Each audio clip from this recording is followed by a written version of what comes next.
I know some muddle-headed Christians have talked as if Christianity thought that sex, or the body, or pleasure were bad in themselves. But they were wrong.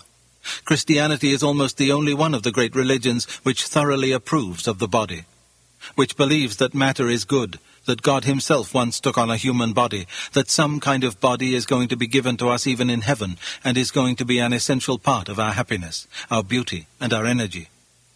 Christianity has glorified marriage more than any other religion, and nearly all the greatest love poetry in the world has been produced by Christians. If anyone says that sex in itself is bad, Christianity contradicts him at once. But of course, when people say sex is nothing to be ashamed of, they may mean the state into which the sexual instinct has now got is nothing to be ashamed of. If they mean that, I think they are wrong. I think it is everything to be ashamed of.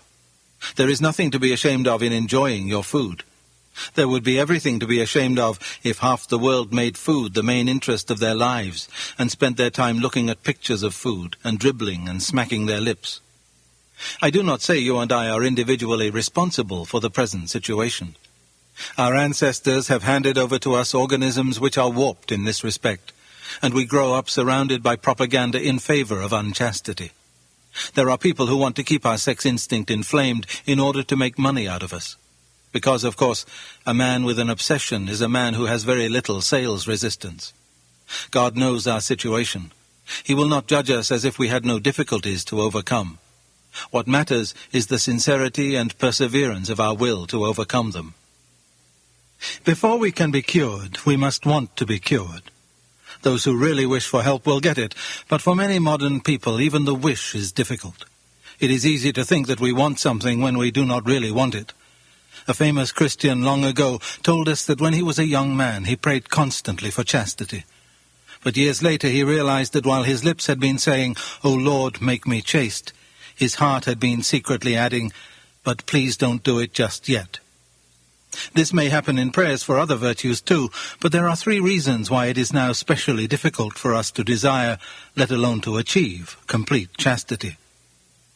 In the first place, our warped natures, the devils who tempt us and all the contemporary propaganda for lust, combine to make us feel that the desires we are resisting are so natural, so healthy and so reasonable that it is almost perverse and abnormal to resist them.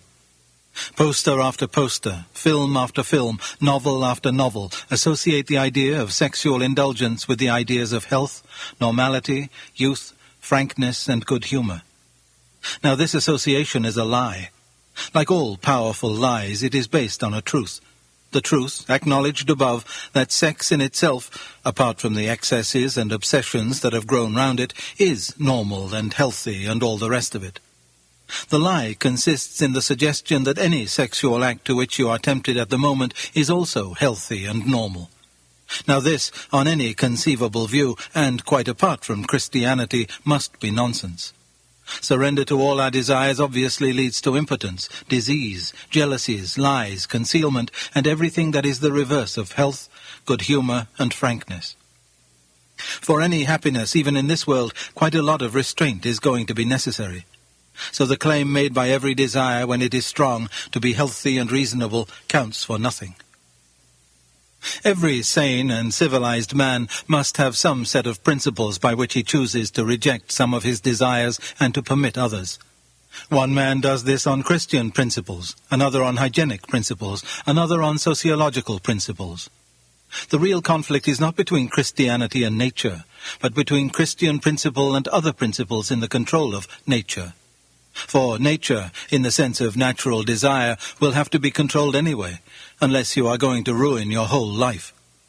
The Christian principles are admittedly stricter than the others, but then we think you will get help towards obeying them, which you will not get towards obeying the others. In the second place, many people are deterred from seriously attempting Christian chastity because they think, before trying, that it is impossible. But when a thing has to be attempted, one must never think about possibility or impossibility. Faced with an optional question in an examination paper, one considers whether one can do it or not. Faced with a compulsory question, one must do the best one can. You may get some marks for a very imperfect answer. You will certainly get none for leaving the question alone. Not only in examinations, but in war, in mountain climbing, in learning to skate or swim or ride a bicycle. Even in fastening a stiff collar with cold fingers, people quite often do what seemed impossible before they did it. It is wonderful what you can do when you have to. We may indeed be sure that perfect chastity, like perfect charity, will not be attained by any merely human efforts. You must ask for God's help. Even when you have done so, it may seem to you for a long time that no help, or less help than you need, is being given. Never mind.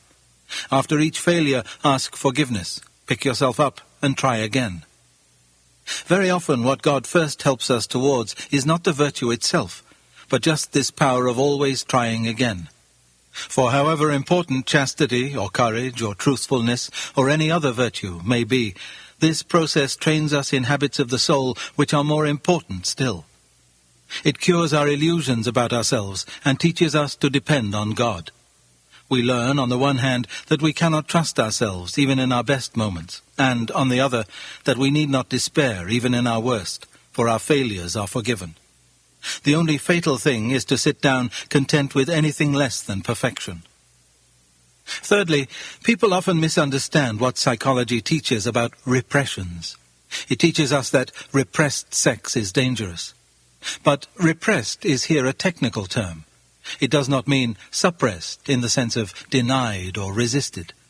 A repressed desire or thought is one which has been thrust into the subconscious, usually at a very early age, and can now come before the mind only in a disguised and unrecognizable form.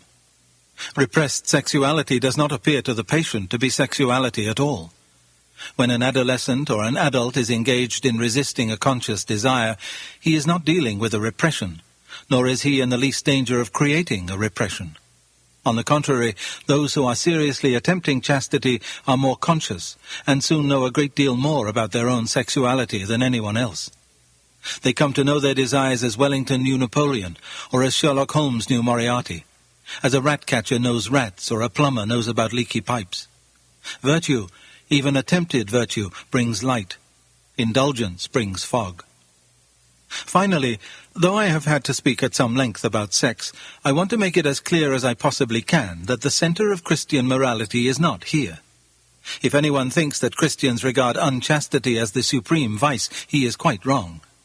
The sins of the flesh are bad, but they are the least bad of all sins. All the worst pleasures are purely spiritual. The pleasure of putting other people in the wrong, of bossing and patronizing and spoiling sport and backbiting. The pleasures of power, of hatred. For there are two things inside me, competing with the human self, which I must try to become. They are the animal self and the diabolical self. The diabolical self is the worse of the two. That is why a cold, self-righteous prig who goes regularly to church may be far nearer to hell than a prostitute. But, of course, it is better to be neither.